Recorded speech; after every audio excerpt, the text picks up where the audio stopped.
Hello, our project is the prevalence of microplastics in the Matanzas River Estuary between trophic levels.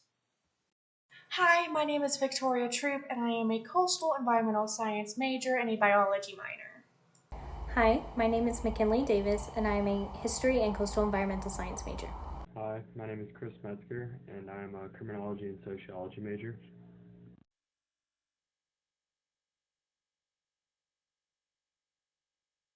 Good evening. My name is Addie Lee, and I am an elementary education major with my minor in environmental science. And we are the microplastic group. So, why we chose our capstone? Our group chose to study microplastic consumption found in organisms through the trophic levels and the marine habitat of St. Augustine. As we know, plastic pollution appears almost everywhere at the beach, in other marine habitats, on the highway, in the park. But haven't you ever wondered where this plastic goes? Well, plastic never fully biodegrades. Instead, it breaks into microscopic pieces.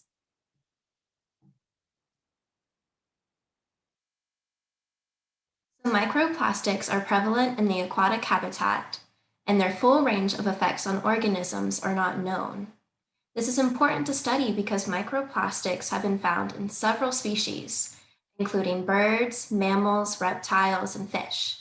In every organism, it has had negative effects, such as reduced energy and some behavioral changes. Therefore, we investigated microplastic in the digestive tracts of fish and crabs from the Matanzas River Estuary in Northeast Florida, and how this varied between the trophic levels.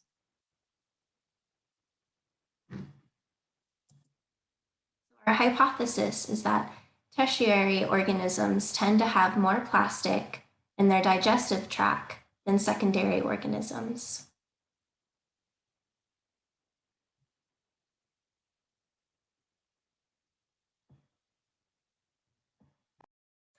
For the field methods, fish of varying trophic levels were caught using seine nets at the Castillo San Marcos here in St. Augustine, Florida. These fish were caught at incoming tide to maximize the amount of fish that could be caught. And upon bringing the net in, the fish and crabs that were caught in the net were placed in a bucket of seawater from the Castillo and MS222, which would humanely euthanize the fish. Once we were done seining for the day, we would return to the lab and promptly dissect the fish, cutting from the anus to the lower jaw and removing the digestive tract. If lab analysis could not be performed in the same day, the digestive tracts were placed into Ziploc bags that were clearly labeled with the sample number, location of catch, species, length, and weight. These bags were then placed in the freezer until analysis was ready to occur. Upon returning to the lab to analyze the samples, they were placed in the Ziploc bag in a warm beaker of water to help defrost the stomachs, and after that, the stomachs were placed into a sealed petri dish. In a 600 milliliter beaker, 30 milliliters of potassium hydroxide and 5 milliliters of 30% hydrogen peroxide were added. Then the stomach samples were placed in the beakers with a stir bar. Our control consisted of running the potassium hydroxide and hydrogen peroxide by themselves just to ensure that there were no plastics in the actual chemicals. The beakers were placed on a stirring plate at 60 degrees Celsius and 350 rotations per minute for 2 hours. These beakers were also underneath a laminar flow hood to minimize plastic contamination. To isolate the plastic, a vacuum filtered Buchmann funnel was set up with Wattmann filters that had a diameter of 55 millimeters. The solution containing the stomachs and the control was then drained into the funnel and rinsed with water to ensure all organic matter passed through the filters. Once the filters were dried, they were removed from the funnel using forceps and were placed into sealed petri dishes to minimize contamination. Using a dissecting scope, plastic particles could be identified and sorted by type and color. Types included fragments, pellets, line, film, foam, or other. In the case of other, further identification and descriptions were marked.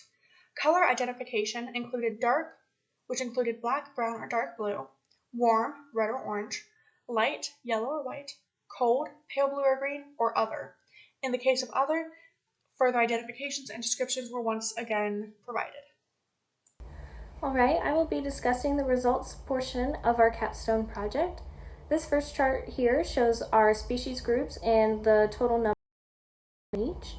So our x-axis is the species groups, which are blue crabs, silver sides, black-cheeked tonguefish, redfish, whiting, and frillfin gobies.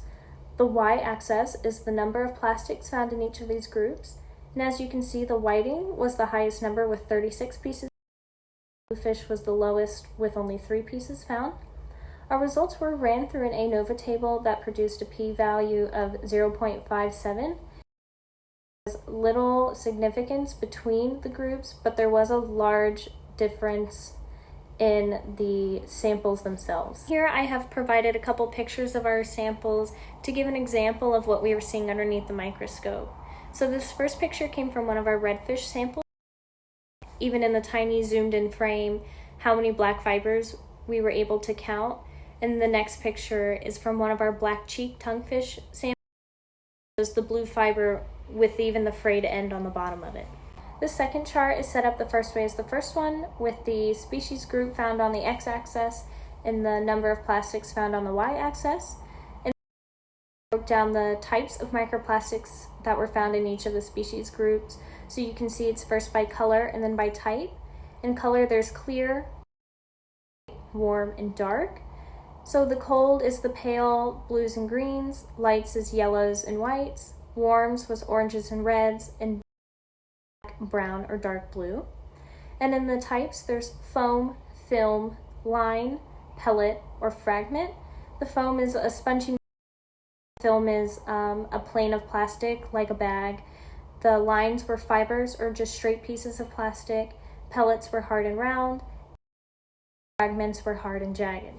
In conclusion, our hypothesis was supported since tertiary organisms had more microplastics found in their digestive tract than secondary organisms.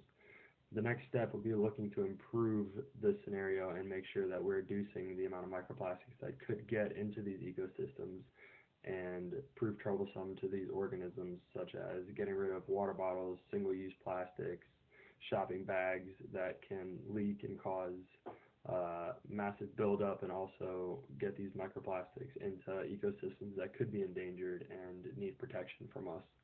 Future research can be done when looking at the gloves and masks that have been used during this pandemic to see how it affects the microplastics and the plastic buildup in these environments and how it affects the different organisms that live in the environments. So there have been studies previously about nervous system damage and organ failure based off of the level of toxins from plastics found in an organism's digestive tract. But it will be interesting to see with the new study that just recently came out about male infertility being linked to a chemical found in plastics, how this could affect our ecosystems and natural populations of species that are found throughout the world. Finally, there are a few people we would like to thank. We would like to thank Flagler College for having this program and allowing us the opportunity to conduct this meaningful research. We would like to thank Dr. Ed McGinley for his guidance and mentorship throughout the duration of this project. Additionally, we would like to thank Dr. Matthew Brown and Dr. Melissa Southwell for the assistance and guidance they provided in the lab. We would also like to thank Professor John Wooldridge for providing us access to the lab, as well as making sure we had everything we needed to complete this project. We would also like to thank Dr. Jessica Veenstra, the department chair, for ensuring we had the funding and the resources to conduct our research. Finally, we would like to thank Allie Bish and Chris Akins for donating fish that were used for our sampling. And now we would like to open up the floor for any questions if anybody has any for us.